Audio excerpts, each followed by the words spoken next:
स्वागत है हमारे फिर से एक नए ब्लॉग में। दोस्तों आप लोग कैसे हो, आशा करते बिल्कुल अच्छे होंगे। दोस्तों चैनल पर नए तो प्लीज सब्सक्राइब करना। दोस्तों मैं बता दूं कि हमारे भोजपुरी इंडस्ट्री का सुपरस्टार और पावर स्टार कहे जाने वाले, जिसको हम भोजपुरी में दोस्तों सनी देओल उसको हम बोलते हैं, जिस हीरो का नाम है दोस्तों पवन star power star Pawan Singh है। दोस्तों मैं बता दूं उसका एक बहुत सुंदर सा मूवी आ रहा है, जियो मेरी जान। दोस्तों बहुत सुपर डुपर मूवी है दोस्तों, मस्त पॉपुलर मूवी है दोस्तों। बहुत जल्दी इसका ट्रेलर आ रहा है दोस्तों, यूट्यूब पर आप देख लीजिएगा दोस्तों। उसका ट्रेलर आ गया है दोस्तों, टीजर तो आ गया दोस्तों, ट्रेलर भी आ गया दोस्तों।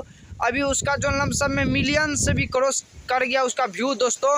मैं बता दूं कि दोस्तों बहुत जल्दी आपके प्यारे से सर नदी के सिनेमा घरों में दोस्तों लगने वाला है दोस्तों, बहुत जल्दी लगने वाला है दोस्तों। तो आप लोग जाके इस मूवी को देख सकते हैं दोस्तों, बहुत अच्छा और फारूक मूवी है दोस्तों, सेम टू सेम गदर के जैसा इसमें जो है उसका रोल है दोस्तों। बहुत सुपर डुपर मूवी है दोस्तों, जियो मेरी जान दोस्तों। पवन सिंह पावर स्टार पवन सिंह भैया का मस्त मूवी है दोस्तों, आप लोग जाइए और देखिए दोस्तों। और अभी का मौसम दोस्तों बहुत अच्छा है दोस्तों, खूबसूरत मौसम, धूप निकला और हवा तेज चल रहा है दोस्तों। मस्त मूवी है दोस्तों जियो मेरी जान, आप लोग जाइए और इस मूवी को ढेर सारा प्यार दीजिए और ज़्यादा से ज़्यादा हमारे चैनल को सब्सक्राइब कीजिए, अपना दोस्तों में ज़्यादा से ज़्यादा शेयर कीजिए दोस्तों। फिर मिल लेंगे दोस्तों आप लोग के लिए अच्छा वीडियो, अच्छा भोजपुरी रिलेटेड कोई भी चीज़ होगा दोस्तों, उस कंटेंट के बारे में आप लोग को बताऊंगा दोस्तों। और यूट्यूब के भी बारे में बताऊंगा दोस्तों। आप लोग चैनल को सब्सक्राइब करना दोस्तों, और हमेशा की तरह जो है अपना भाई पर प्यार बनाए रखना दोस्तों। Love you.